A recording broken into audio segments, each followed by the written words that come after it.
자, 오늘 이제 파산 절차 두 번째 시간인데요. 예. 진짜 우리 보는 거 이제 봐야 할 것 같아요. 저 이제 근로기준법 38조 임금채권 우선변제 요 얘기를 하려고 계속 했던 건데, 네, 보시면 뭐 임금, 재해보상금, 그 밖에 노동관계에만 인한 채권은 사용자의 총 재산에 대하여 질권, 저당권 또는 동사채권 등의 담보에 관한 법률에 따른 담보권에 따라 담보된 채권 외에는 조세, 공과금 및 다른 채권을 우선하여 변제되어야 한다. 다만 질권, 저당권 또는 동산채권 등의 담보에 관한 법률에 따른 담보권을 우선하는 조세, 공과금에 대하여는 그러하지 않는다. 이렇게 되어 있는데, 원래 이 규정이 조금 달랐는데, 이게 이제 규정이 이렇게 바뀌게 된 게, 임금채권에 대해서도 우선 변제권을 인정하다 보니까 이게 조금 문제가 돼서, 이제 아마 이제 헌법재판소에서 결정이 났을 거예요. 그래가지고 이게 좀 변경이 됐는데, 그래서 1항, 2항이 이렇게 변경이 됐습니다. 그래서, 일단 뭐 질권, 저당권, 담보권에는 우선하지 않는, 그냥 일반 채권에 대해서 우선하는 걸 정하고, 그 다음에 2항에는 그래서 이제 질권, 저당권, 일단 담보권에 따라 담보된 채권, 조세 공과금, 다른 채권은 우선 변제되어야 되는 거 해서 최종 3개월분의 임금, 재해보상금 이렇게 정해졌고요. 원래는 여기 이제 퇴직금이 들어갔는데 퇴직금이 근로기준법에서 빠져가지고 근로자 퇴직급여 보장법에 이제 규정을 두다 보니까 거기에 규정을 두게 됐어요. 그래서 일반 퇴직급여는 1항에 우선 변제에 포함이 되고 최종 3년분의 퇴직급여는 이제 최우선 변제에 포함이 됩니다. 그래서 1번은 우선 변제, 그다음에 2항은 최우선 변제라고 보통 얘기를 하는데요. 이런 게 더 편하시죠? 아까 이렇게 글자 잔뜩 써 있는 거 같으면 이런 게 좀 알록달록하고 보기 좋은 게 편해지죠. 그래서 이렇게 되어 있습니다. 그래서 조금 잘리는데 임금 채권은 일반 채권이나 조세 공과금보다 우선한다는 거예요. 우선 변제예요. 근데 이제 이 우선 변제의 제도에 의하면 어떤 담보권이죠. 질권, 저당권, 뭐 이제 그런 담보권보다는 후순위라는 거고, 그 다음에 이 담보권보다 더 우선하는 조세 공과금이 있는데, 담보권보다 더 우선하는 조세 공과금보다는 후순위라는 겁니다.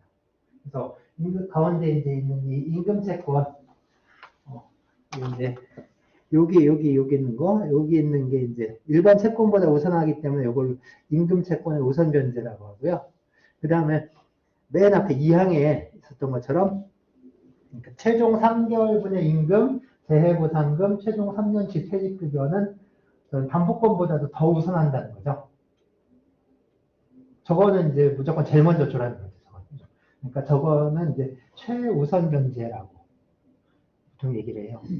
그러니까 원래는 이게 하나로 되어 있었는데 임금채권이 항상 우선하는 걸로 되어 있었는데 이게 조금 문제가 있다라고 해서 이런 식으로 이제 되어 있습니다. 이게 이제 근로기준법에 있는 실체법 규정이었던 거고, 실체법적 규정이라면 이제 절차법에서는 어떻게 규정을 하고 있는지 하는 건데요. 네, 이제 또 봐야죠. 그러니까 파산 선고가 있으면 채무자의 총 재산은 이 파산 재단이 됩니다. 그래서 이제 이게 어떤 파산 채권자들, 그 채권자들에게 좀 공평하게 배당을 받아가지고 채권자들의 배당을 받아서 어떤 채권의 만족을 얻을 수 있게 하기 위해서 이제 채무자의 총 재산이 이제 파산 재산이 되는데, 그래서 파산 선고 당시에 가진 모든 재산이 이 파산 재산에 속하게 됩니다. 그런데 이게 이제 그냥 파산 재단은 그러니까 파산 절차의 단계에 따라서 법정재단, 현유재단, 배당재단 뭐 이렇게 나누거든요. 그래서 법정재단이라는 건 이제 법이 정하고 있는 재단이니까 법정재단, 그죠? 법이 정하고 있는 재단이니까 이제 파산법 382조 1항 채무자가 파산 선고 당시에 가진 모든 재산은 파산 재단에 속한다라고 할 때 여기서 말하는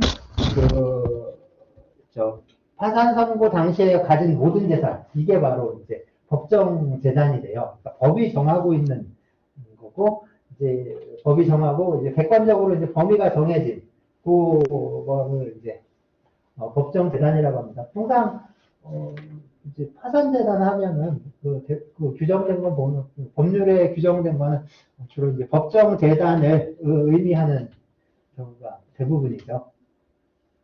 그 다음에 이제 현유재단인데 현유재단 이런 말 들어보셨어요? 현유.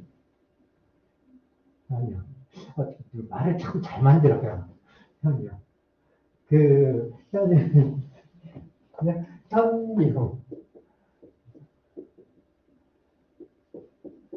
현재 있는 현유. 현재 있는. 그러니까 이제 이 파산 절차가 개시가 되고 이제 파산 관제인이 파산 재산을 관리를 하잖아요.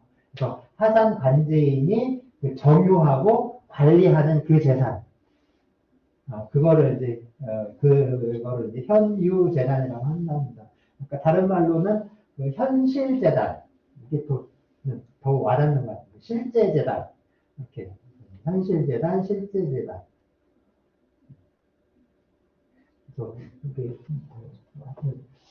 이런 거 보면 제가 보면서 참 말 잘 만든다 이런 생각. 그래서 토요일 날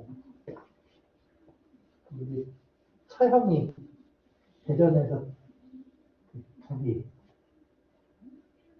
교회 권사님 임직 예배한다고 오라고 해서 저는 종교가 없는데 그래도 이제 2시간 동안 교회에 앉아서 아주 진짜 근육이다. 물론 저도 이제 고등학교 때까지 그다음에 이제 군대에 가서 조금 고등학교 때까지는 이제 참 이제 독실한 그렇다고 얘기를 하는데 군대 가서는 떡 주니까 그리고 나서 처음 했는데 증자 아시죠? 그 다음에 증경이라고 하는 증경.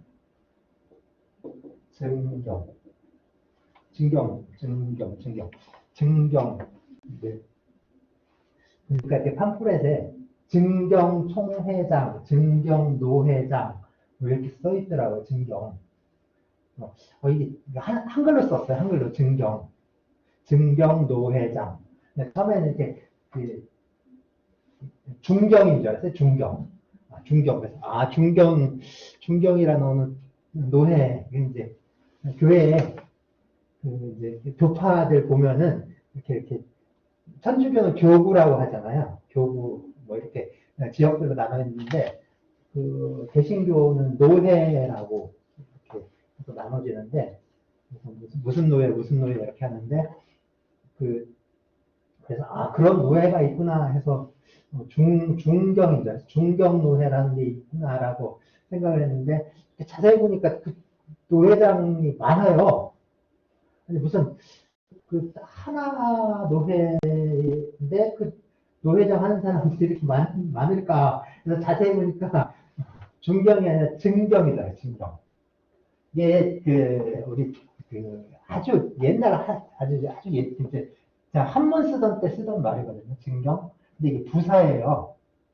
그러니까 일찍이 옛날에 일찍이 뭐 할 때 이렇게 쓰던 부사고 중국어에도 있긴 있는데 안 써요.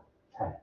우리도 그 옛날 진짜 한문에서나 쓰던 거지 이게 말할 때 이렇게 쓰지 않았는데 뭐 전에 일찍이 그러니까 이게 찾아보니까 교회 사전들 같은 거 찾아보니까 전임 이제 전임 대신에 증경이라는 말을 쓴다고 하더라고요. 이게 그래서 부사기 때문에 다음에 명사가 올 수 없는데 그래도 뭐 문법 같은 거 따지지 않고 그냥 쓰는 것 같아요. 그래서 이제 무슨 교회 사전이나 이런 데서는 이게 그러니까 문법에도 안 맞고 틀린 말이니까 옛날 말이니까 전임이라고 쓰자라고 했는데 전임 회장 뭐 이렇게 얘기하면 난리가 난대요. 왜 전임이라는 말을 씁니까? 그런 식으로 만들어지는 것 같아요. 현유. 이따가 특히 옛날에는 다 이게 한자로 한자로 쓰여 있으니까 그래서 제가 이거 이제 학부 수업 하면서 옛날 헌법책을 찾아볼 게 있어가지고 했는데 이제 80년대 90년대 그러니까 80년대 말 90년대 초 이때 나온 헌법책을 딱 우리 이제 연세대 허영 교수라고 있는 헌법책이 했는데 진짜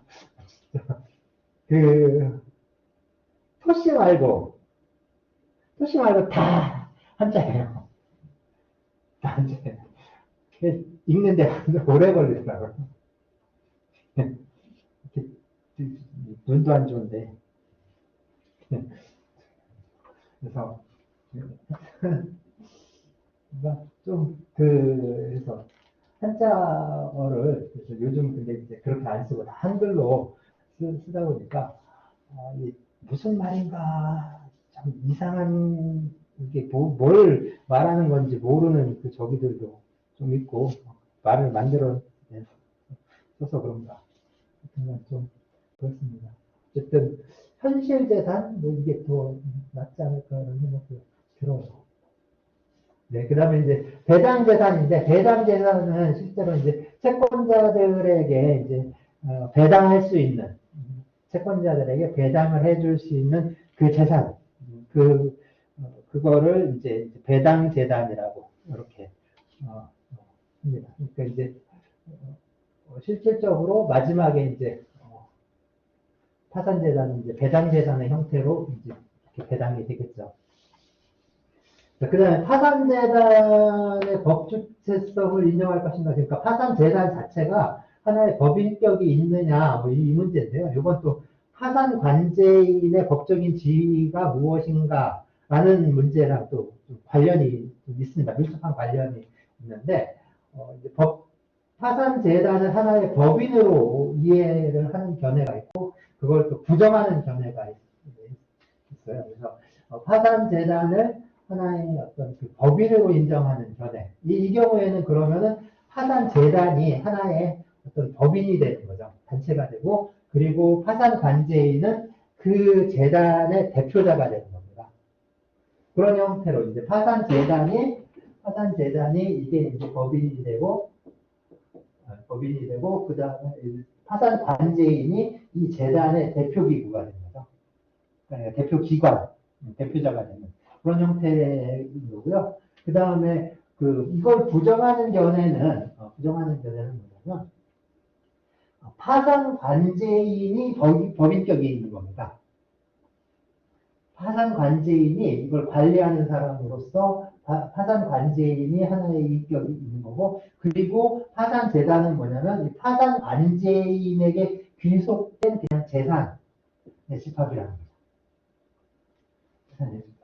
이렇게 이해하는 견해인데요. 두 가지 견해가 있습니다. 그래서 저 이제 긍정설을 법주체설이라고 하면 이제 파산재단 법주체설과 관리기구 인격설은 약간 이 대응이 서로 그냥 안 맞는 건데, 파산재단 법주체설이라고 한다면 부정설은 이제 권리 객체설, 권리 객체설이라고 합니다. 그 다음에 이 이제 파산재단 그 파산 관제인 측면에서 본다면 긍정설은 파산재단 대표설이 되는 거고요. 그 다음에 부정설은 관리기구 인격설이 이렇게 된다라고 이렇게 이해를 합니다. 근데 아직 이게 구체적으로 이게 이제 어떤 견해를 따르느냐에 의해서 무엇이 구체적으로 변하느냐, 이런 문제까지는 아직 저희 저기에서는 아직 이제 파악이 안 돼요.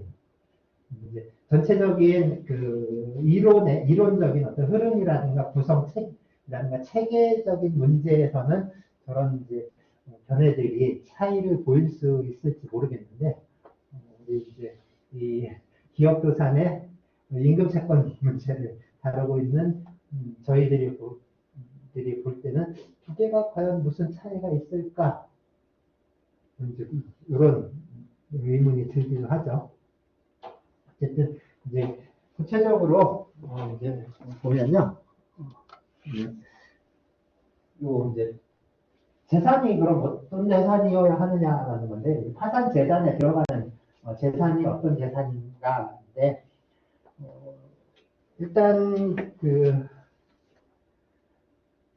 382조에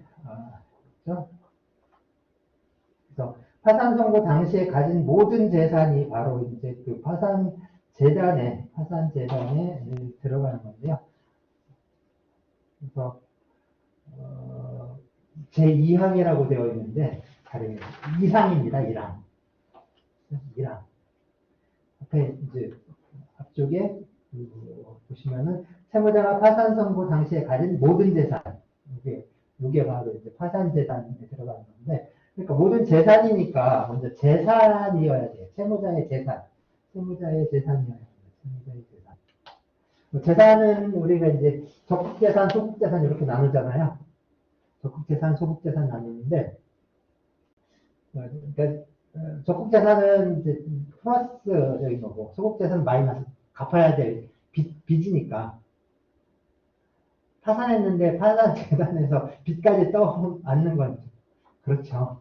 그래서 이제 이 파산 이 재산을 평가해서 그 다음에 환가를 한 다음에 이렇게 다 그 채권자들한테 나눠주는 거니까, 채권자들한테 적극 재산을 나눠주고 또 소극 재산도 채권자들한테 나눠줄 수는 없는 거잖아요. 그러니까 이제 이 소극 재산은 여기에 포함시키지 않습니다. 그 소극 재산은 재산에 포함시키지 않고요. 뭐 경제적 가치가 있는 물건, 뭐 권리 이런 것들이 이제 적재산이 여기서 말하는 재산인데, 뭐 부동산, 동산, 담보물권, 용익물권, 지식재산권, 상호 이런 거 상관없습니다. 경제적 가치가 있는 적극재산이면 모두 포함이 되고요. 그렇지만 이제 재산이 아닌 뭐 인격권, 그 다음에 가족권 이런 권리는 재산권이 아니기 때문에 당연히 포함되지 않습니다. 그리고 나중에 평가를 해보니까 재산적 가치가 없는 것들이 있죠. 재산적 가치가 없는 거예요. 예를 든 게 산업 폐기물이라든가 오염된 토양의 토지 이런 것들, 이런 재산적 가치가 없는 경우인데, 이런 경우에도 일단은 이제 재산으로 볼 수 있으면 파산 재산에 포함을 시킵니다. 그 다음에는 이제 채무자에 속하는 재산이어야 되는 거죠. 채무자에 속하는 재산. 그래서 채무자에 속하느냐 아니냐, 채무자에 귀속된 재산이냐 아니냐는 그냥 일반적인 법의 원칙에 따라, 어떤 민법이라든가 이런 일반적인 사법 질서의 원칙에 따라서 이제 결정을 하고요. 채무자가 어떤 권리를 행사할 수 없는 그런 이제 뭐 청구권이라든가 이런 것들은 여기에 포함시키지 않습니다. 그러니까 뭐 불법 행위로 인한 그 채권이라든가 부당이득 반환 채권 이런 것도 당연히 채무자의 재산이라고 할 수 있는데 부당이득 반환 채권 중에는 반환받을 수 없는 부당이득도 있거든요. 불법 원인 급여라든가 비체 변제라든가 이런 것들은 반환받을 수 없는 경우인데 이런 경우에는 이제 포함시키지가 않죠. 그래서 불법 원인 급여에 해당하는 부당이득 반환 청구권 이런 것들은 채무자의 재산에 포함시키지가 않습니다. 그 다음에 파산 선고 당시의 재산이어야 한다라고 있는데 보통 이제 파산 재산에 포함시키는 재산이 어디까지냐라고 시간적으로 어디까지냐 했을 때 파산 선고 당시를 기준으로 해서 재산을 이제 평가하는 방법이 포함시키는 방법이 있어요. 그러니까 파산 선고 당시에 여기까지 있었던 건 다 포함시키는 방법이 있고 그 다음에 그게 아니라 파산 선고 이후라도 채무자에게 귀속되는 재산은 모두 파산 재산으로 하는 방법이 있어요.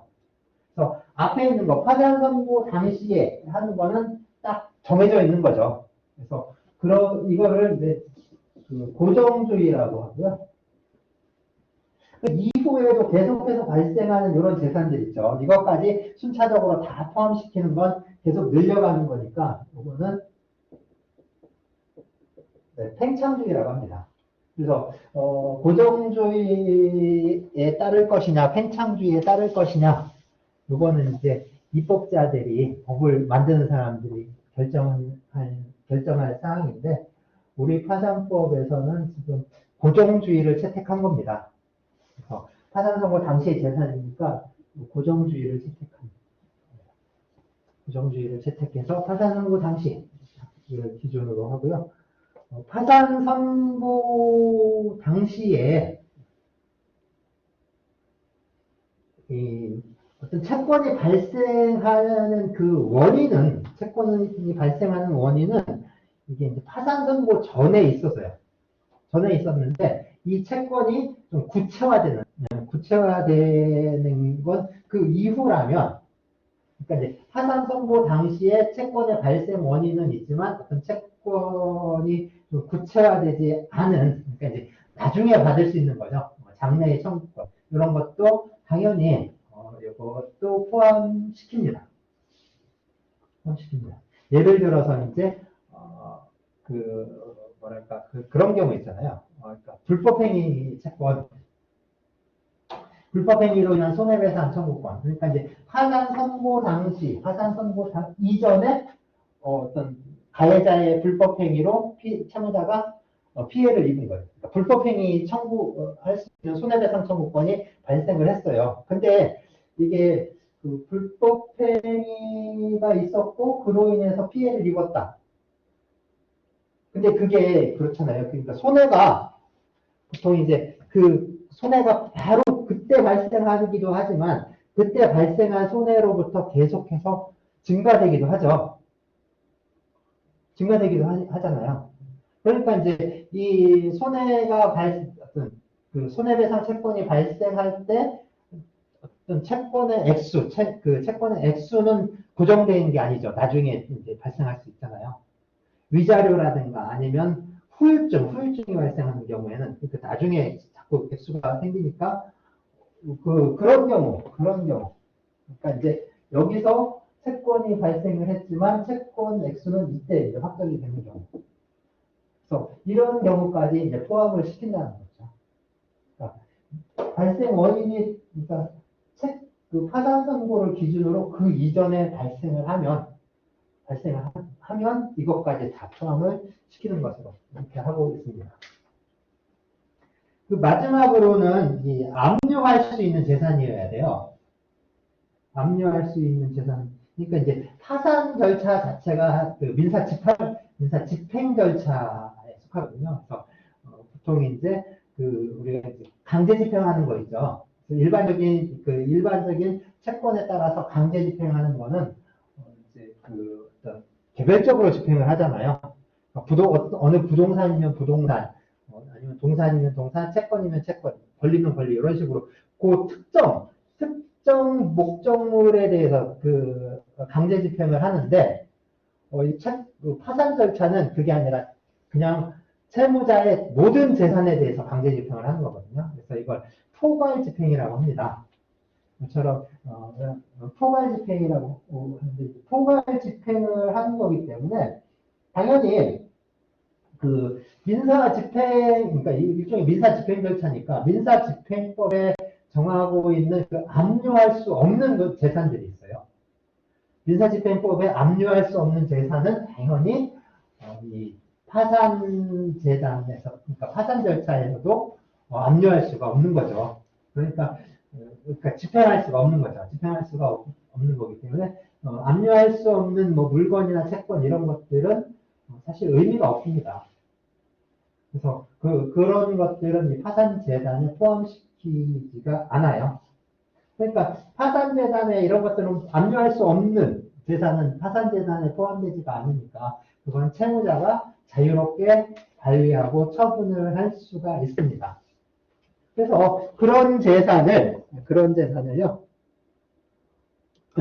자유재산이라고 합니다. 그래서 파산재산에 속하지 않는 그 채무자의 재산을 자유재산이라고 해요. 이건 채무자가 이제 파산을 했더라도, 채무자가 파산을 했더라도, 이거는 채무자가 자유롭게 관리하고 처분을 할 수가 있어요. 그래서 이 자유재산에 속하는 거는 첫 번째가 압류가 금지된 재산입니다. 그래서 383조에 보시면 압류할 수 없는 재산은 파산재단에 속하지 아니한다라고 되어 있죠. 예, 압류가 금지된 재산이고요. 두 번째는 파산재단은 파산 선고시를 기준으로 하잖아요. 그래서 파산 선고 이후에 취득한 재산은 당연히 파산재산에 포함되지 않겠죠. 그래서 또 이제 쉽게 말을 또 만들어서 신득재산이라고.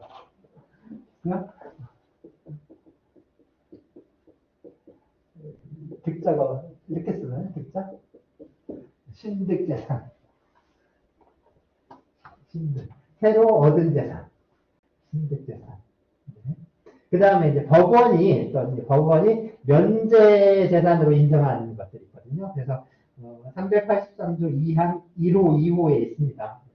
그래서 1호 보시면 채무자 또는 그 피부양자의 주거용으로 사용되고 있는 건물에 관한 임차 보증금 반환 청구권. 임차 보증금 반환 청구권.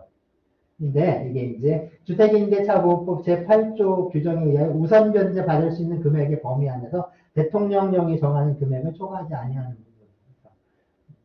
전부 임차보증금을 전부 다 인정해 주는 게 아니라 일정한 범위 내에서 인정하고 있고요. 2호에는 채무자 및 그 피부양자의 생활에 필요한 6개월간의 생계비에 사용할 특정한 재산으로서 대통령령이 정하는 금액을 초과하지 아니하는 부분.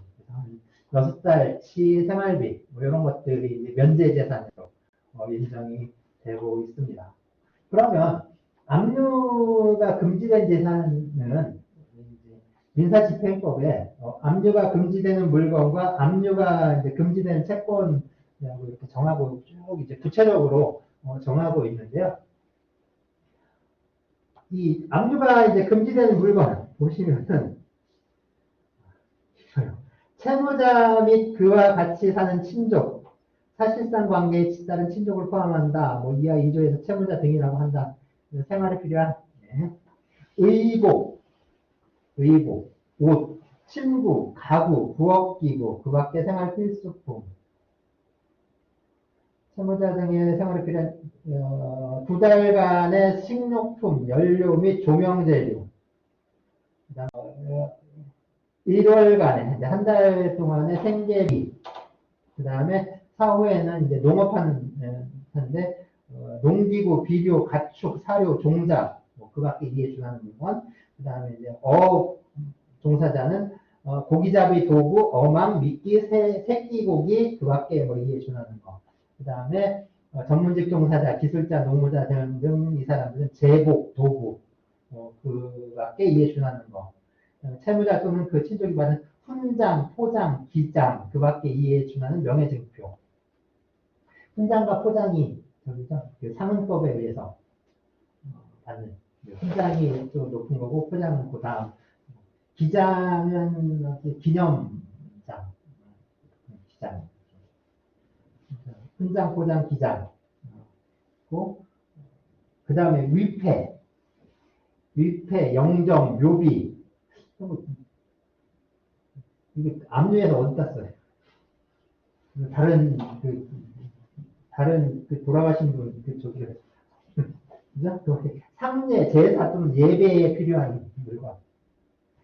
족보, 집안의 역사적인 기록, 사진첩, 그 밖에 이제 선조 숭배에 필요한 물건. 그 다음에 이제 그 채무자의 생활했던 직무에 없어서는 아니래 도장, 문패, 간판.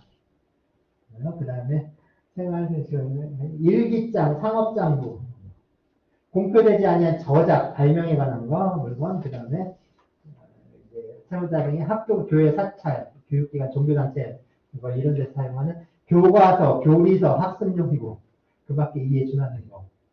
일사tem필, 안경, 보청기, 의치, 의수족, 지팡이, 장애 보조용 바퀴 의자 그 밖에 이에 준하는 신체 보조기구. 그다음에 장애인 이제 자동차인데요. 자동차는 모든 자동차가 아니라 장애인용 경형 자동차. 장애인용 경형 어디까지 있나요? 경차를 말하는 건가요? 이제 장애인용 자동차고요. 그 다음에 소방설비, 경보기구, 피난시설, 그 밖에 이해 주는 물건. 이런 것들이 이제 압류가 금지된 물건이고요. 그 다음에 압류가 금지된 채권은 법령에 규정된 부양료, 유족, 부조료. 채무자가 구호사업이나 제3자의 도움으로 계속 받는 수익. 이제 이것도 이제 구호비라고 해야 되나? 이제 그런. 병사의 급료. 병사의 급료는 이제 다른 데로 옮겨가지 않을까요? 액수가 많아지면. 200만 원, 진짜 200만 원 줄 수 있을까요?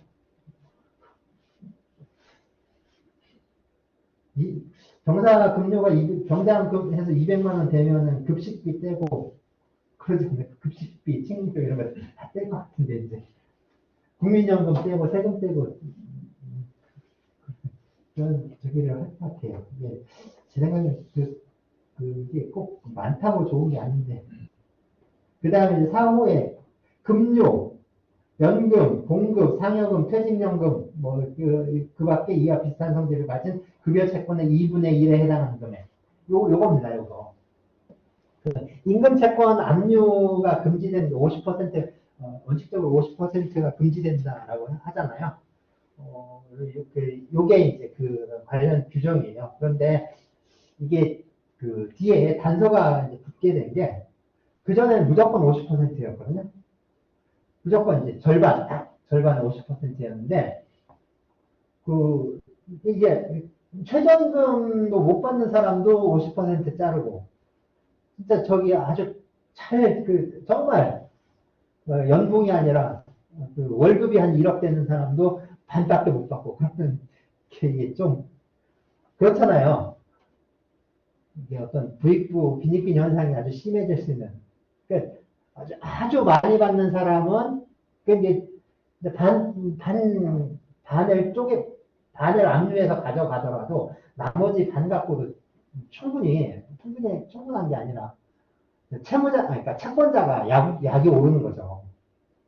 저런 애를 이렇게 보호해준다는 게 도저히 그렇다라는 거죠. 근데 이제 최저생계비도 못 받는 사람들은 그게 반으로 쪼개지면은 진짜 생계가 이제 곤란해지니까 이제 액수에 따라서 그 좀 유동적으로 한 겁니다. 변동을 할 수 있도록 그렇게 정한 거예요. 그래서 이게 그 액수에 따라 한 300, 뭐 600 이런 식 그 기준 선에 의해서 예, 그 압류할 수 있는 그 액수가 변해요. 물론 이제 그 이걸 계산하는 아주 골치 아픈 공식이 있습니다. 그래서 민사집행법 시행령에 이 공식 그 규정을 하고 있는데 그거는 그냥 그 뭐랄까 포탈에 가면은 그 계산기가 있을 거예요. 그냥 거기다가 입력해서 계산을 해보는 게 날 거예요. 어쨌든 아마 600만 원이 아마 그 기준이 될 것 같아요. 절반 딱 기준.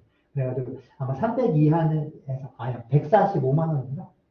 그 밑으로는 아예 그 압류를 못하고 그 다음부터 이제 조금씩 압류를 시작해서 300에서 600 정도가 절반, 600 넘어가면서 이제 조금씩 올라가요. 그런 형태를 취하고 있던 것 같아요. 이게 그 이제 구체적인 액수는 그때 이제 계산을 해보면 될 것 같고요. 어쨌든 원칙적으로는 2분의 1입니다. 2분의 1. 그래서 IMF 때 참 많이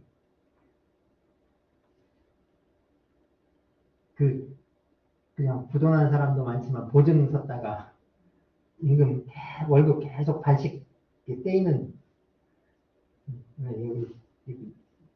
그때 이제 옆에 연구실 교수님도 월급 반씩 술 좋아하셔가지고 술 좋아하시고 사람 좋고 그러니까 친구 보증 서줬다가 몇 년 동안 그냥 네. 저도 좀 많이 떼었어요. 좀 많이 떼었어요. 네, 그 다음에 이제 퇴직금. 네, 그 밖에 이와 비슷한 성질을 가진 급여 채권의 2분의 1에 해당하는 거네. 그러니까 이제 급여 채권은 4호, 5호에 의해서 무조건 이제 원칙적으로 2분의 1까지만 압류할 수 있고. 그러니까 나머지 2분의 1은 압류를 못하는 거죠. 그 다음에 6호에 이제 주택임대차보호법 제8조 같은 법 시행령에 따라 우선 변제를 받을 수 있는 금액. 그래서 이게 우선 변제 받지 못하고요. 그 다음에 7호에 생명상해 질병 사고 등등에서 보장성 보험의 보험금. 그 다음에 이제 채무자가 1개월간 생계 유지에 필요한 예금, 적금, 모금, 예탁금, 우편대체 뭐 이런 것들. 이런 것들은 이제 압류할 수 없는 채권이 해당합니다. 그래서 이런 것들은 이제 압류가 금지가 되어 있죠. 그 다음에 우리 이제 이게 자유재산이라면 이제 파산 채권인데요. 파산 채권은 뭐냐면요. 이제 채무자의 총 재산으로 파산 재단이 형성되잖아요. 그럼 이 파산 재단으로부터 이제 변제를 받아서 이제 변제를 받는 게 아니라 배당을 받는 거죠. 배당을 받을 수 있는 그런 채권들. 이런 채권들을 파산 채권이라고 합니다. 그러니까 이제 파산 절차에 따라서 이 파산 재단, 그러니까 채무자의 총 재산으로부터 어떤 배당을 받아서 이제 만족을 얻게 되는 그런 채권을 이제 파산 채권이라고 해요. 이거는 파산 절차에 의해서 받는 겁니다. 파산 절차에 의해서 받는 거니까 이 파산 절차가 아니라 이 총 재산으로부터 파산 절차에 의하지 않고 그때마다 이제 받는 게 있거든요. 그거는 이제 재단 채권이라고 해요. 그래서 파산 채권과 재단 채권은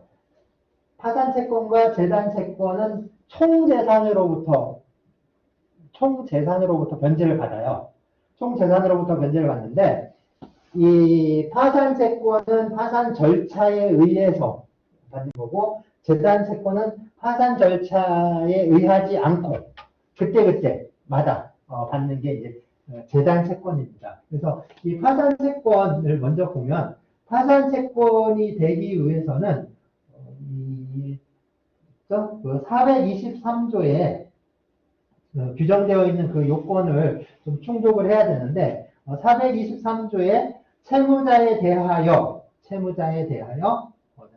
파산 선고 전의 원인으로 생긴 재산상의 청구권, 요게 이제 파산 채권입니다. 그러니까 이 파산 채권은 재산상의 청구권이어야 돼요. 재산상의 청구권이어야 합니다. 그러니까 이 재산으로부터 만족을 얻을 수 있는 그런 채권이어야 됩니다. 저기 지금 채권, 청구권 이렇게 얘기하는데 채권의 본질이 청구권이에요. 그래서 채권은 권리의 내용에 따라서 분개 이제 그 채권이고 권리의 작용에 의해서 분류할 때 이렇게 이제 청구권이 되는 거죠. 그래서 어느 측면에서 보느냐에 따라 건데 물론 이제 청구권이 채권적 청구권만 있는 게 아니라 물권적 청구권이라든가 가족법적 청구권도 있습니다. 그렇지만 채권의 본질은 청구권이에요. 물권의 본질은 지배권이었고요. 그렇죠? 그러니까 이제 이 채권이 이제 청구권, 그러니까 재산상의 청구권이어야 합니다.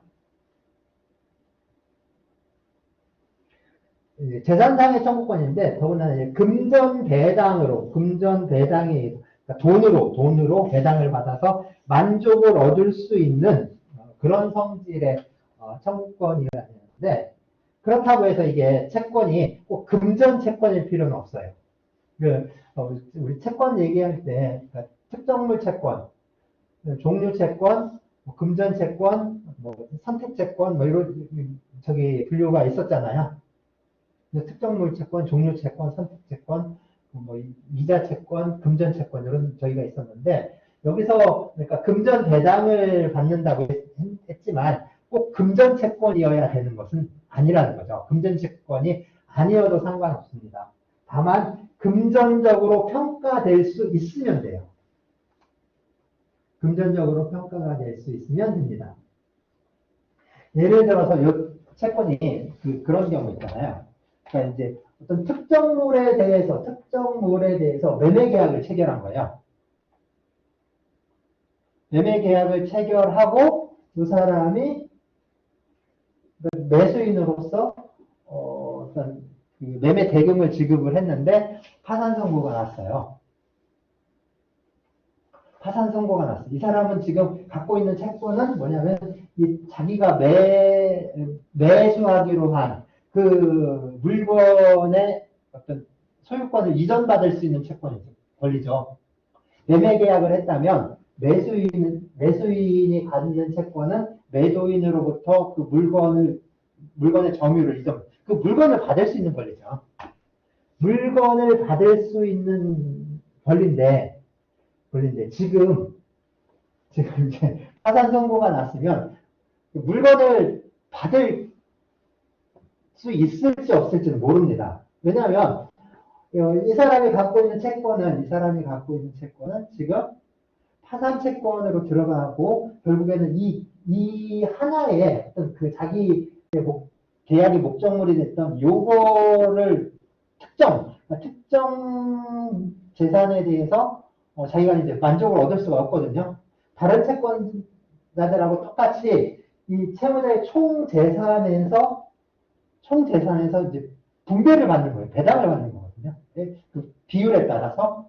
그래서 결국에는 내가 이 물건을 5억에 사기로 계약을 했으면 나는 지금 결국에 5억이라는 채권을 갖고 있는 거죠.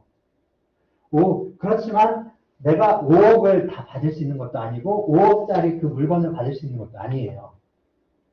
나중에 이제 채권 비율에 따라 이렇게 배당을 하게 되면은 내가 최대한 받을 수 있는 금액은 내 채권 최고액인 5억이지만 그 비율에 따라 나누다 보면 훨씬 적게 받겠죠. 이렇게 금전으로 평가할 수 있는 청구권이면 파산 채권이 되는 겁니다. 그 다음에 두 번째는 이제 채무자의 이 채권이 지금 채권이 어떤 특정물이나 이런데 채권의 목적이 특정물이나 이런 데 있더라도 이게 아니라 채무자의 총 재산에 대해서 채무자의 어떤 총 재산으로부터 만족을 얻게 되는 거예요. 그래서 이게 이제 특정한 어떤 특정한 재산이 아니라 그 채무자 전체에 대해서 채무의 전체에서 받는 거. 그래서 이제 채무자에 대하여라고 표현했잖아요. 채무자에 대하여. 그래서 그 특정한 물건이라든가 그 재산이 아닌 그 채무자라는 사람에 대한 청구권이 되어버린다는 거죠. 그래서 채무자에 대한 인적 청구권이라고 보통 얘기를 합니다. 그래서 채무자에 대한 인적 청구권이어야 한다고 합니다. 그래서 어떤 소유권에 기한 반환 청구권 있죠? 이게 지금 채무자의 총 재산으로 잡히고 있는데 사실은 채무자의 총 그 재산이 아니라 다른 사람의 재산이에요. 그럼 이 사람은 이 물건이 자기 거니까 이 물건에 대해서 반환 청구를 할 수가 있습니다. 근데 이 반환 청구권은 자기 그 소유권을 근거로 해서 반환 청구를 하는 거거든요. 그래서 소유권에 기한 반환 청구를 하는 건데 이거는 소유권이라는 물권에서 발생한 청구권이잖아요. 그러니까 이건 물권적 청구권이에요. 물권적 청구권이니까 이건 채권에 해당하지 않고요. 그리고 이 물권적 청구권은 결국 이 물건, 그 물건 딱 거기에 꽂히는 거거든요. 그래서 이것만 그냥 쏙 빼오는 거예요. 그래서 이 소유권에 기한 반환 청구권 이런 거는 물권적 청구권 이런 것들은 그 파산 채권에 들어가지 않고요. 파산 청구권에 들어가지 않고 그 다음에 이 저당권이라든가 저당권 또 이제 뭐 이제 유치권, 질권 이런 것들은 이제 담보물권은 역시 물권이죠. 물권이죠. 그래서 이거는 담보물권은 파산 채권이 아니라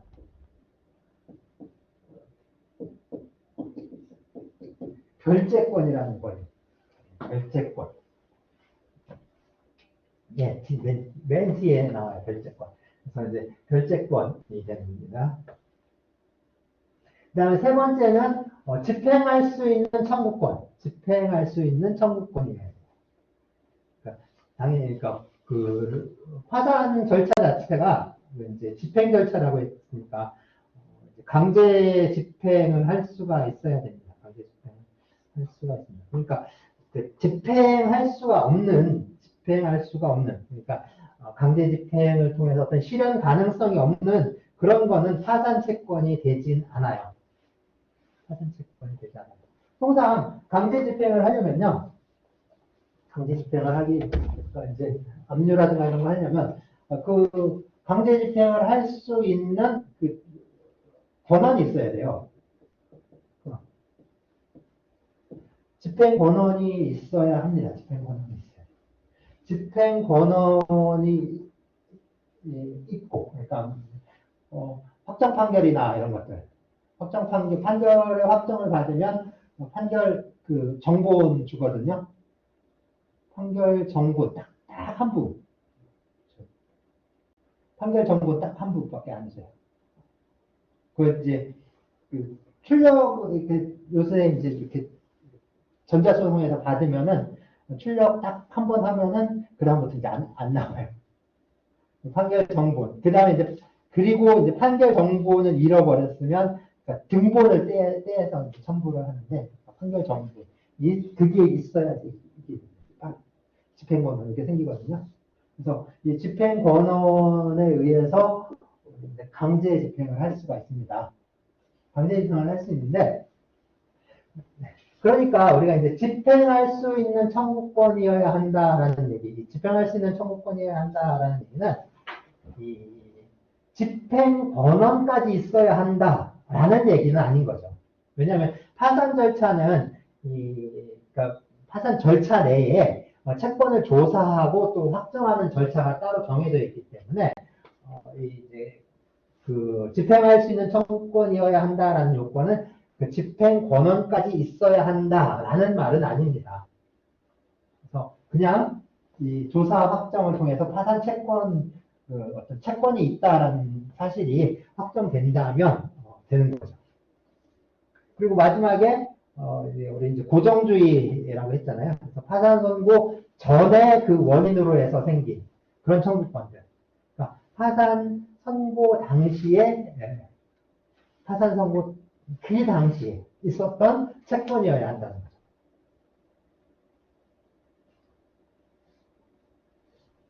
그래서 뭐 구체적으로 이제 그 파산 선고 전에 생긴 청구권이면 되지. 그게 이제 미리 확정돼 있거나 아니면 변제기가 이행기가 이미 도래한 채권이어야 한다라는 것은 아닙니다. 그냥 채무자의 총 재산에서 만족을 얻을 수 있는 배당을 받아서 만족을 얻을 수 있는 그게 이제 그런 걸 기대할 수 있는 그런 채권이면 돼요. 그런데 이제 채무자에 대해서 이제 파산한 채무자의 채권자들은 이제 많잖아요. 채권자가 딱 한 명이고 채권이 딱 하나일 수는 없습니다. 그러니까 수많은 많은 채권자들이 있을 텐데 이 사람들이 갖고 있는 채권들도 사실은 보면은 다 제각각이거든요. 다 제각각. 종류도 다 다를 거예요. 이 사람이 갖고 있는 건 뭐 어음이고, 이 사람은 뭐 매매대금이고, 뭐 이 사람은 뭐고, 다 다르다는 거예요. 그럼 그 종류도 다르고, 그 다음에 형식도 다르고, 그 다음에 이 사람은 그러니까 언제 이제 12월 1일 날 바뀌게 돼 있고, 이 사람은 내년 1월 3일 날, 이 사람은 지금 당장, 뭐 이 사람은 언제 이 채권을 변제받을 수 있는 시기 또 다 달라요. 그러면 이게 종류도 다 다르고 형식도 다르고 이행기도 다 다르고 이것들을 그냥 다 다르게 취급할 수는 없는 거죠. 그러면 그러니까 이제 이행의 순서에 따라서 이행의 순서에 따라서 이제 빨리 이행해야 되는 거 거기부터 떼주면 나중 이행기가 늦게 그래서 지금 그러니까 오늘 채권을 변제받아야 할 사람부터 이제 떼주는 거예요. 그러면 내년 넘어가서 그 사람 내년에 받아야 하는 채권자는 받을 게 없어지잖아요. 그죠? 받을 게 없어지는 거죠. 그리고 어떤 사람은 물건으로 받고 어떤 사람은 돈으로 받고 이렇게 물건이 다 있는 것도 아니고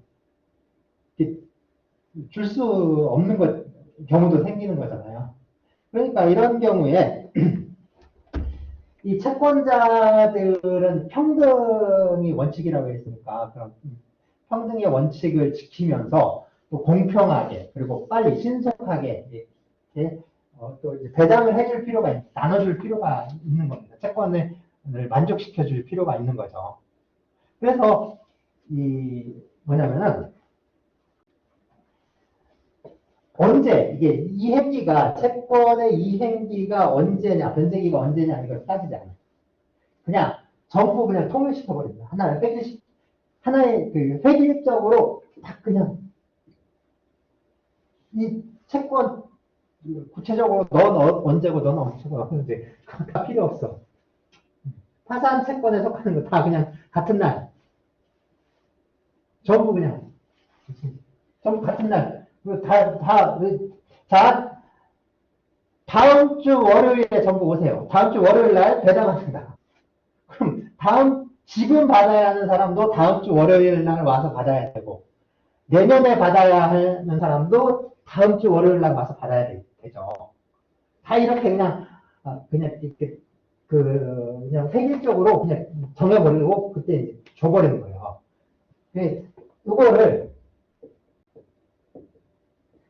현재화라고 해요. 현재화. 그러니까 언제 변제해야 되느냐 이런 거 따지지 말고 그냥 하나를 몰아가지고 그냥 다 줘요. 현재화. 그래서 파산채권의 현재화라고 해요. 그 다음에 이게 이제 어음이라든가 뭐 수표라든가 매매 대금이라든가 이렇게 돈으로 정해져 있는 것도 있지만 그 돈으로 정해져 있지 않은 것도 있잖아요. 그런 것도 상관없어요. 그러니까 이게 그 파산선고 당시를 기준으로 해서 그걸 그냥 금전적으로 평가를 해버립니다. 그리고 전부 돈으로 따져요. 전부 그냥 X로 얼마 하시고 그래가지고 그거를 금전화라고 해요. 금전. 그래서 파산채권의 현재화, 파산채권의 금전화라고 합니다. 예. 여기요. 파산채권의 현재화, 파산채권의 금전화를 해버립니다. 이 두 개를 합쳐서 현재화, 파산채권의 현재화와 파산채권의 금전화 이 두 개를 합쳐서 등질화라고 해요. 그냥 질 있죠, 질. 양질할 때 질을 그냥 같게 만들어버리네. 등가로. 등질. 질을 그냥 똑같이. 균등하게. 등질화라고 합니다. 그래서 그러니까 파산채권을, 이제 파산채권을 평가해서, 그리고 이거 배당을 하기 위해서는 이렇게 이제 현재화하고 이제 금전화를 하는 그 작업이 필요합니다. 그래서 네, 변제기가 도래하지 않은 채권이라고 했는데, 그러니까 갚아야 할 시기 아직 좀 멀리 있는, 그러니까 그러니까 보통 그 이행기라고도 하고 변제기라고도 하는데요. 이게 이제 시기가 정해져 있잖아요. 정해져 있는 경우에 아직 이행기가 도래하지 않아서 내가 얻는 이익이죠. 그러니까 아직 이행기가 돌아오지 않았으면 난 그걸 갚을 필요가 없잖아요. 그리고 채권자도 그걸 이제 할 필요가 없잖아요. 그러니까 뭐냐면 금전채권 같은 경우에는 계속 이자가 붙잖아요. 뭐 이렇게 이자가 붙는데 이게 그 이행기가 정해져 있고 그 이행기가 될 때까지 나는 그 원본과 그리고 거기에 붙는 이자까지 받을 수 있는 그 기대가 있잖아요. 그러니까 내가 원본으로 얼마 받고 거기에 대한 이자가 얼마가 발생하고 그거를 내가 이행기가 되면 그 기간만큼의 이자를 받을 수 있을 것이다라고 기대를 할 수가 있죠. 채무자는 뭐 이제 그때까지는 안 갚아도 되는 거고. 그래서 그거를 좀 이제 기한의 이익이라고 합니다. 기한의 이익이라고 해요. 아직 이행기가 도래하지 않음으로써 얻는 이익이에요. 기한의 이익인데, 기한의 이익. 보통 우리가 이제 은행에서 돈을 빌렸다가 언제 갚기로 했는데 그 전에 갚으면 그 1년 약정해서 돈을 빌렸는데 내 돈이 생겼으니까 일찍 갚아야겠다 해서 한 달 만에 갚아요. 그러면 꼭 뭘 내야 되죠? 뭘 내죠?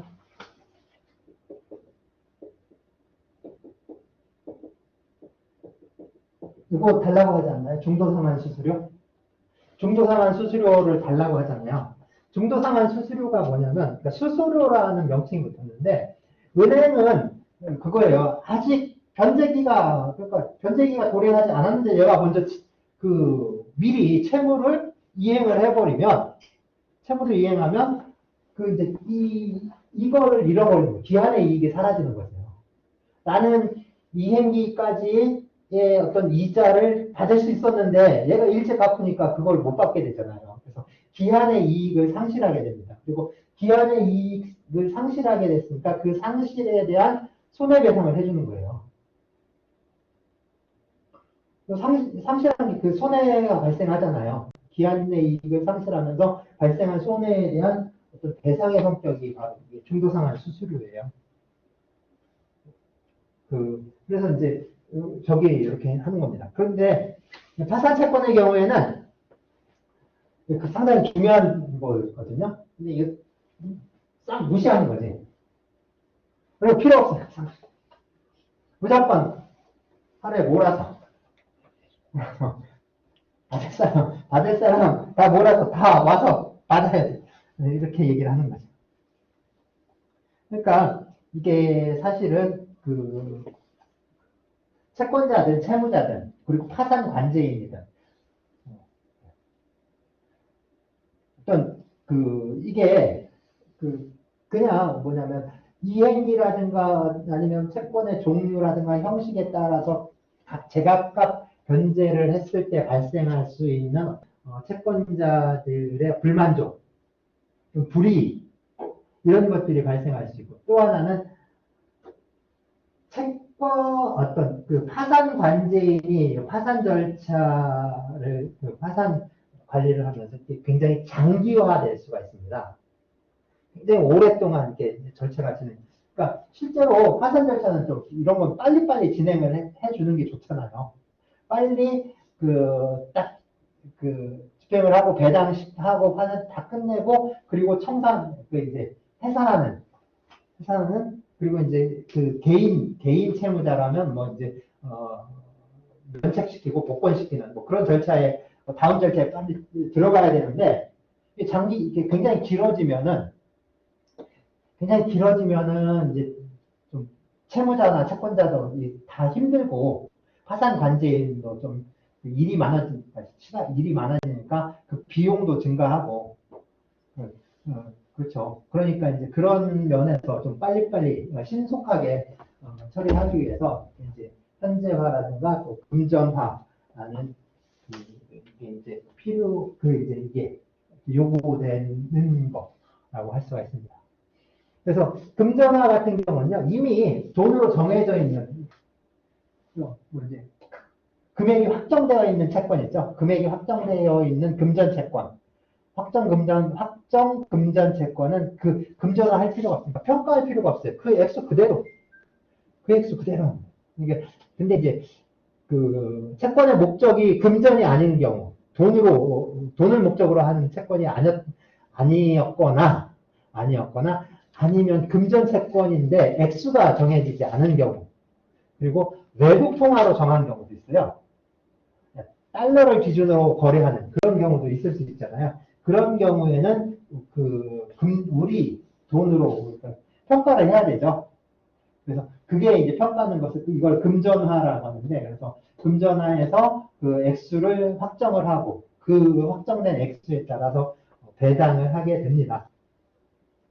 그러면 이 두 개 합쳐서 현재화, 금전화라고 했는데 등질화하는 저 효력이 어디까지 미치느냐? 이 파산 채권에 미쳐요.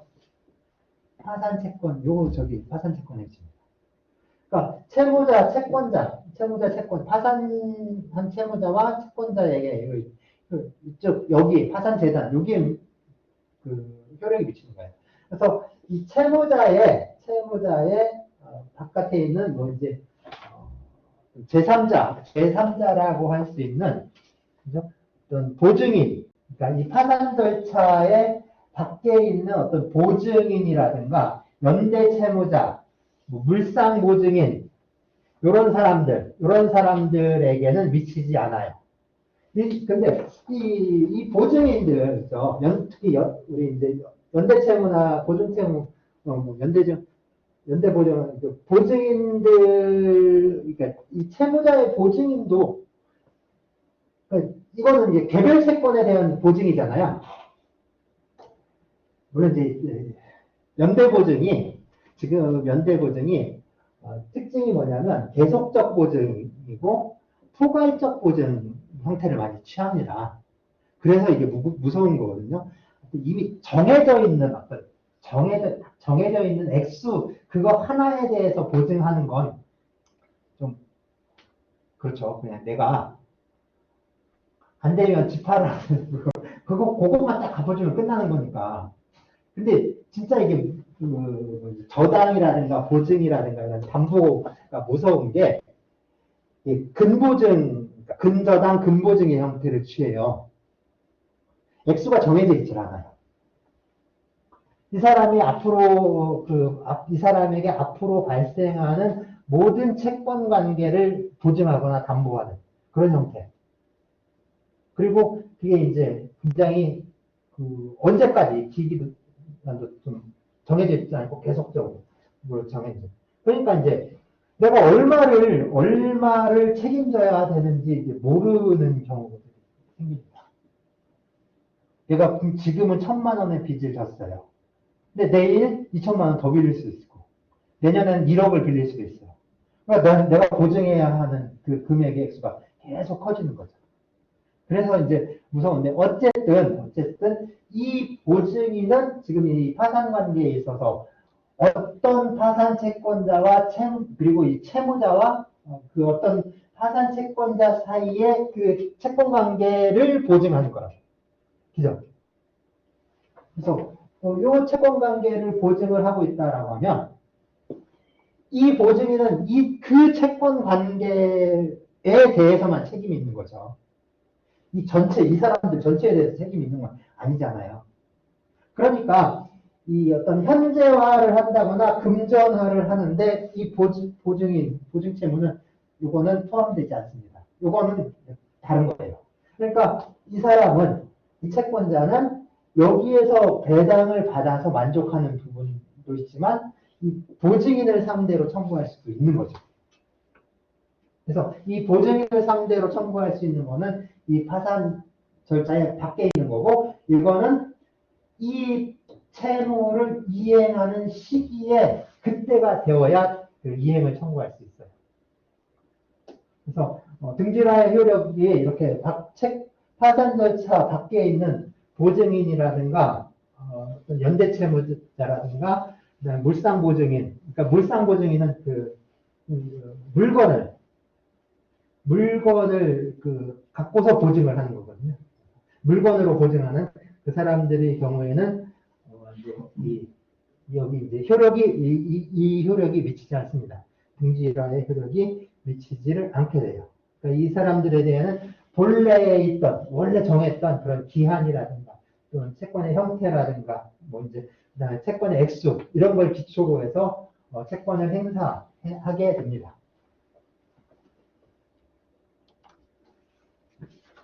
자, 평등하다라고 했는데 파산 채권은 평등하다라고 했습니다. 그래서 이제 440조에 동일 순위로 변제하여야 하는 채권은 각각 그 채권액의 비율에 따라 변제한다. 항상 그런 거 안분배라고 하나요? 안분배라고 많이 하죠. 이게 비율에 따라서 분배를 하게 되는데, 그래서 이 원래 파산 채권은 평등한 게 원칙이에요. 채권자 사이에 서로 평등하고 자기가 갖고 있는 채권액의 그 비율에 따라 채무자의 총 재산에서 이제 배당을 받게 되는데 이게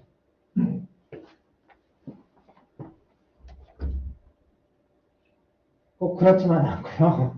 어떤 배당의 순위라는 가지고, 그러니까 배당을 해주는 어떤 순위, 그러니까 어떤 채권 자체가 순위가 정해지는 경우가 있습니다. 그래서 그런 배당의 순위라는 관점에서 우선적 파산채권, 일반 파산채권, 후순위 파산채권으로 나뉘게 돼요. 그래서 우선적 파산채권과 후순위 파산채권이 아닌 게 일반 파산채권이거든요. 이제 어떻게 보면 파산 채권 중에 우선적으로 배당을 받는 우선적 파산 채권이 있고, 그 다음에 맨 나중에 받는 후순위 파산 채권이 이제 생겨나는 거죠. 이제 우선적인 거, 후순위 파산 채권이 있는데요. 우선적 파산 채권은 채권 중에 우선권이 있는, 일반 우선권이라고 합니다. 일반 우선권이 있는 그 채권이 우선적 파산 채권이 된다라고 합니다. 그래서 다른 채권보다 우선적 변제권이 있는 그런 채권이라고 이렇게 얘기를 하는데요. 이게 이제 채무자의 이제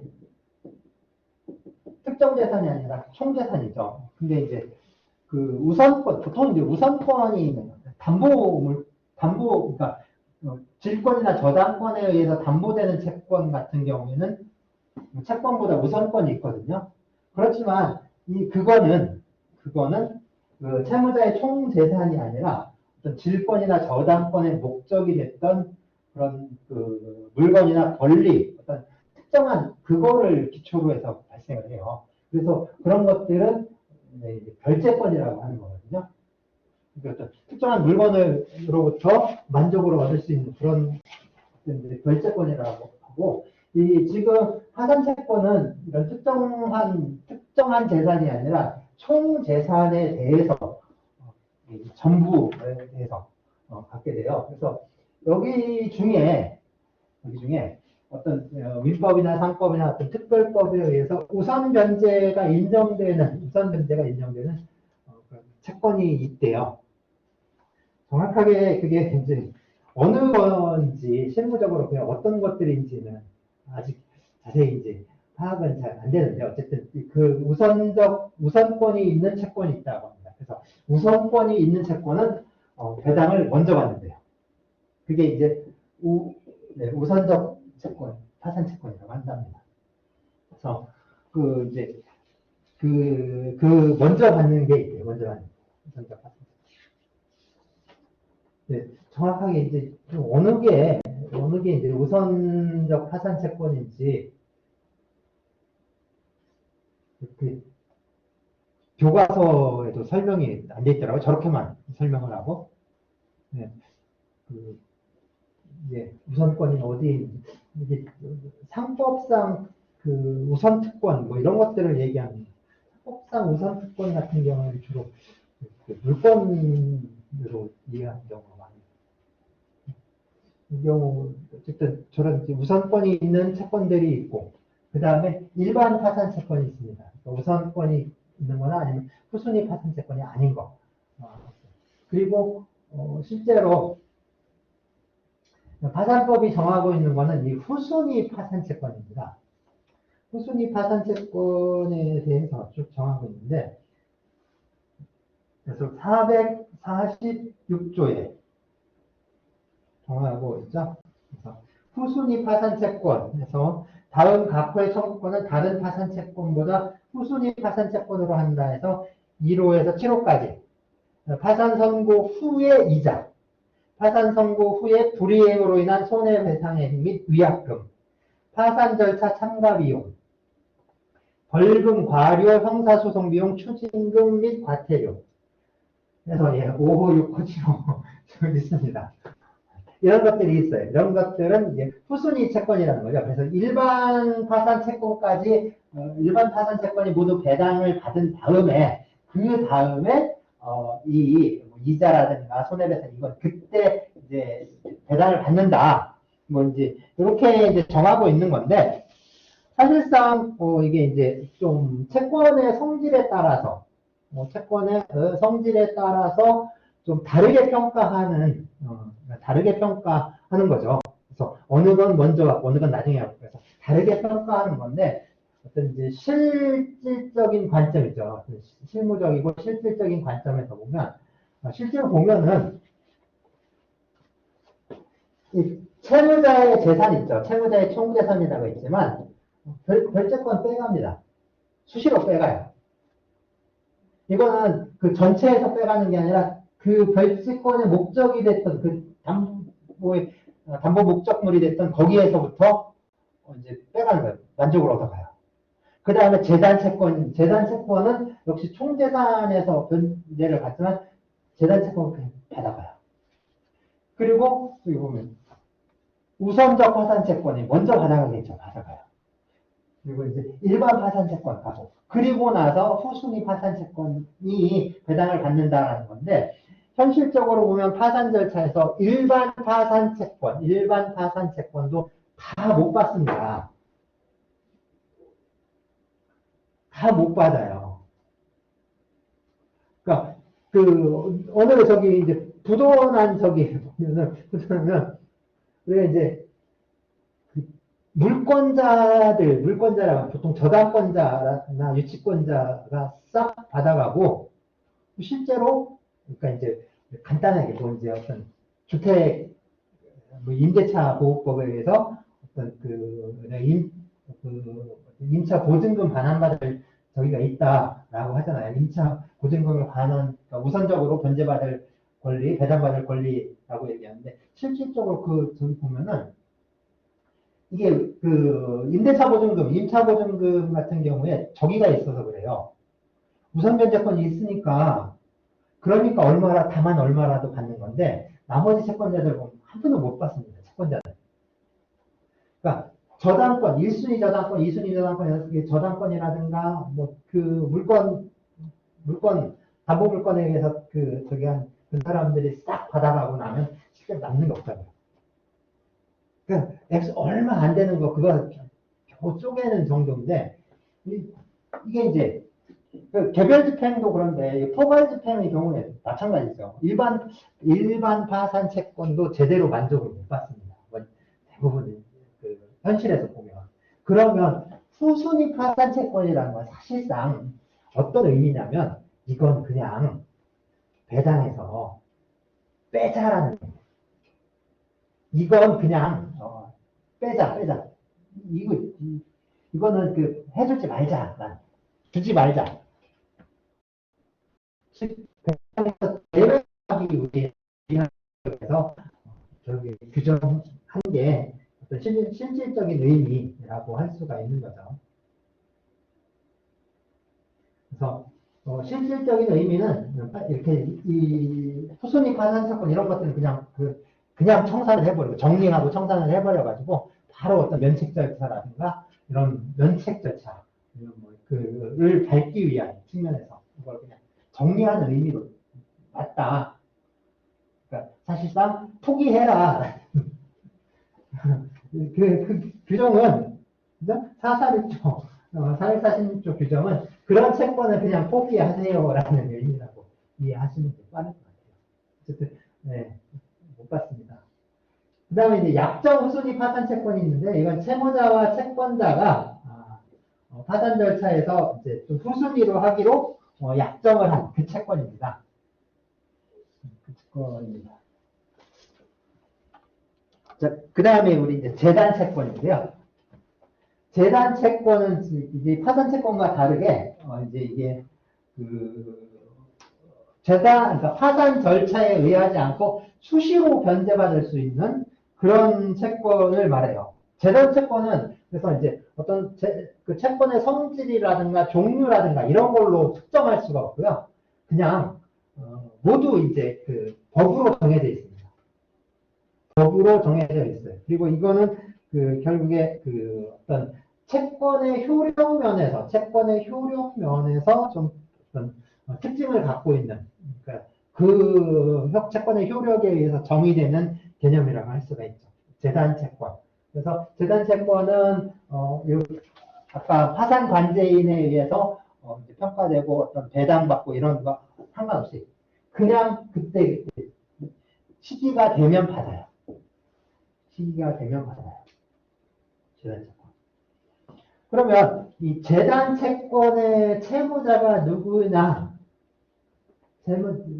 이 재단 채권의 채무자가 누구냐? 누가 이 재단 채권의 채무를 이행하는 것이냐라는 데 대해서는 상당히 이제 견해가 크게 갈리는데 원래 채무자 있죠? 원래 채무자라는 견해 있고 그 다음에 또 이제 파산 채권자 이제 파산 채권자 있죠. 이게 파산 채권자들이 만족을 받아야 하는 총재산이잖아요. 거기로부터 변제를 받는 거니까 파산 채권자가 채무자라는 견해. 그 다음에 파산 관제인이다라는 견해. 그 다음에 아니면 파산 재단이다라고 보는 견해가 좀 다양하게 있습니다. 재단 채권의 채무자가 누구이냐에 대해서 다양하게 나누고 있고요. 그 다음에 이 재단 채권은 모두 이제 법률로 규정이 되어 있고, 그다음 일반 재단 채권과 특별 재단 채권으로 나눕니다. 일반 재단 채권은요, 473조, 473조 1호에서 11호까지 정하고 있는 게 일반 재단 채권이고요. 그 다음에 특별 재단 채권은 여기 말고 다른 데 정하고 있는 거. 473조 이외에 정하고 있는, 채권이 이제 특별 재단 채권을 정하고 있는 게 특별 재단 채권이라고 합니다. 그래서 일반 재단 채권이나 특별 재단 채권이나 다 파산 절차에 의하지 않고 그냥 수시로 그 전액을 변제를 받을 수 있고요. 그래서 이때 파산 절차에 의하지 않는다라는 거는 파산 채권처럼 뭐 신고하고 조사하고 확정하는 절차를 거친 다음에 배당을 받아서 평등하게 변제받는 그런 게 아니라는 의미예요. 그러니까 이 재단 채권은 그 채권의 본래 이행기가 되면 그때그때 이 파산 관제인으로부터 직접 그러니까 변제를 받을 수 있게 됩니다. 그래서 그 1호부터 쭉 있는데요. 파산 채권자의 공동의 이익을 위한 재판상 비용에 대한 청구권, 국세징수법 또는 지방세징수법에 의해 징수할 수 있는 청구권, 그 다음에 이제 파산재단의 관리 환가 및 배당에 관한 비용 등등등 사무관리 부당이득으로 인하여 어쩌고 해서 쭉 하다가 10호에 아니 이제 의미 있는 게요. 그러니까 9호부터 보면 채무자 및 그 부양을 받는 자의 부양료, 그다음 10호에 채무자의 노동자의 임금, 퇴직금, 재해보상금, 파산 선고 전의 원인으로 생긴 채무자의 노동자의 임치금 및 신원보증금의 반환 청구권 이렇게 있습니다. 그래서 임금, 퇴직금, 재해보상금, 임금, 퇴직금, 재해보상금 이 재단 채권입니다. 임금, 퇴직금, 재해보상금. 그 다음에 임치금과 신원보증금의 반환 청구권. 이게 일반적인, 그러니까 통상적인 노동관계에서 이게 있을 수 있나, 이게 좀 그런 생각이 들었는데요. 그러니까 이제 이 채무자가, 파산 채무자가 사용자예요. 그러니까 이제 기업주, 사용자고, 이 사람한테 노동자가 그러니까 돈을 맡겨놨다는 거죠. 임치금. 그러니까 임치는 물건을 맡기는 거거든요. 물건을 맡기는 계약. 그러니까 이제 관리, 위탁, 뭐 이렇게 맡기는 계약인데, 그 임치금이니까 돈을 맡겨놨다는 거예요. 또 하나는 신원보증금을 지급을 했다. 신원보증금. 요즘 일하는 사람이 사용자에게 돈을 맡기고 일을 하는.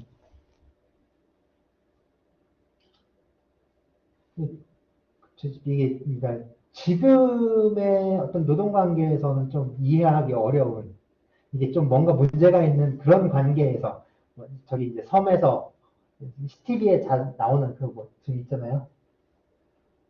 그 통장을 이제 그 주인이 관리하고 우리가 일시키고 그런 경우 신원보증금을 그러니까 이제 이 사람이 회사에 들어와서 일을 하다가 회사에 손해를 끼친 그러한 것을 이제 미리 그때 이제 미리 어떤 그 사람의 손해로부터 어떤 배상받기 위해서 보증금을 받는 그런 형태라고 할 수 있는데, 이런 신원보증금을 징수하는 회사, 조금 지금 그런 회사를 있을 수 있는가 근데 어쨌든 이게 이제 아주 오래된 아주 옛날 이제 그런 일제시대 때 일본 대정시대 이제 명치 메이지 다이쇼 이런 그런 시대에 있었던 그런 관계에서는 이렇게 좀 있을 수 있는 건데, 어쨌든 이제 그것까지 이렇게 규정을 하고 있습니다. 혹시 모르니까 그래서 규정을 하고 있는데, 그래서 거의 없겠지만 이제 그것까지 예상을 하고 뒀던 것 같아요. 어쨌든 이게 이 노동관계에서 발생하는 채권하고는 약간 성격이 달리하는 거기 때문에 그래서 따로 규정을 했던 것 같아요. 어쨌든 임금, 퇴직금, 재해보상금은 재단 채권에 해당합니다. 다음은요, 별채권인데, 별채권. 이제 채권, 파산 채권이든 재단 채권이든 결국에, 이 채무자의 총 재산으로부터, 그러니까 이 전체에서 받아내는 거거든요.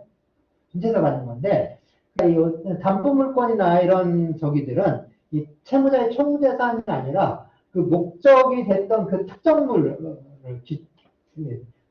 물로부터 이렇게 받게 돼요.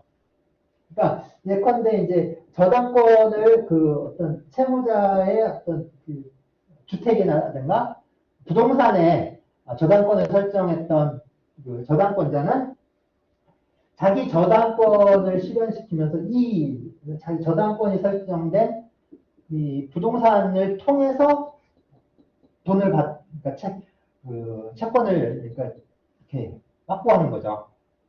그러니까 이 채무자의 총 재산이 아니라 저당권의 대상이 된 그 특정한 물건을 대상으로 해서 받게 되게 됩니다. 그래서 이 사람들은 여기 이제 파산 절차로부터 특별히 바깥에 있다라는 거죠. 배제되어 있다. 그래서 별제라. 이게 파산법 안에서 처음 들어봤어요. 별제라는 거.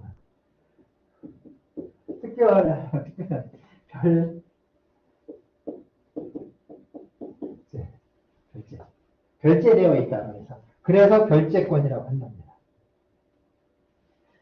파산 절차에 의하지 않고 이제 거기로부터 이제 떨어져 있어서 받게 된다라고 얘기를 해요. 그래서 그거를 이 사람들은 파산 절차에 의하지 않고 우선 변제를 받을 수 있어요. 우선 변제를 받을 수 있기 때문에 그거를 별제권이라고 하는데요. 이 별제권에 해당하는 권리는 결국에는 그 담보 물건들입니다. 유치권은 이게 이제 등기되는 것도 아니고 겉으로 드러나질 않거든요. 유치권은 점유에 의해서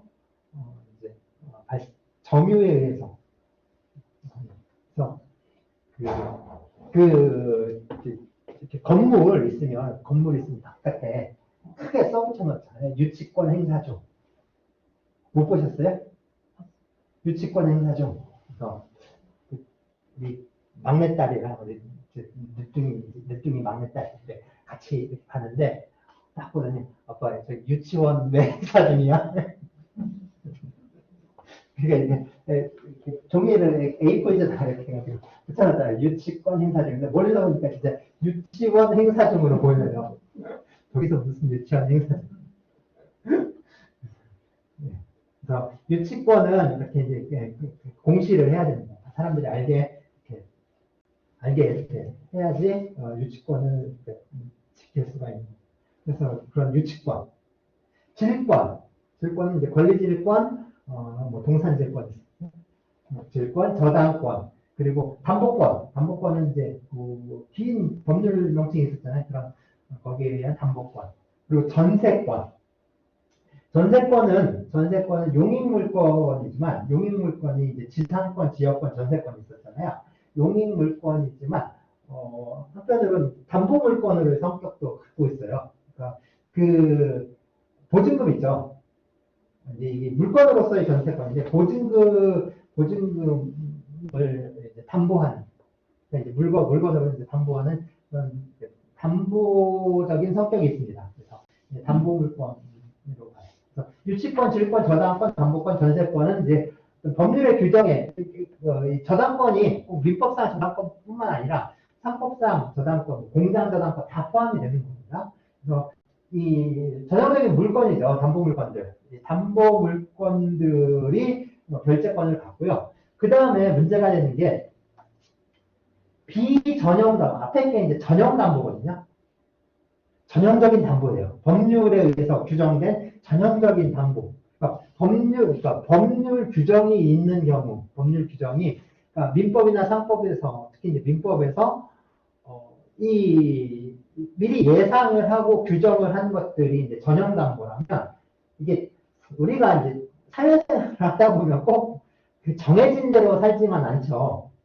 정해진 대로만 살지 않고 하다 보면은 저렇게 이제 좀 새로운 것들을 좀 많이 만들어냅니다.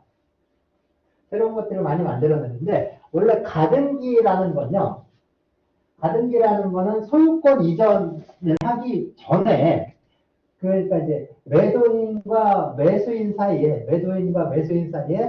이제 계약을 체결하고 마지막에 뭐 이제 중도금, 잔금 지급하고 마지막에 이제 계약을 한 시기와 그 다음에 계약을 모두 이행하는 시기가 굉장히 시간적인 차이가 있잖아요.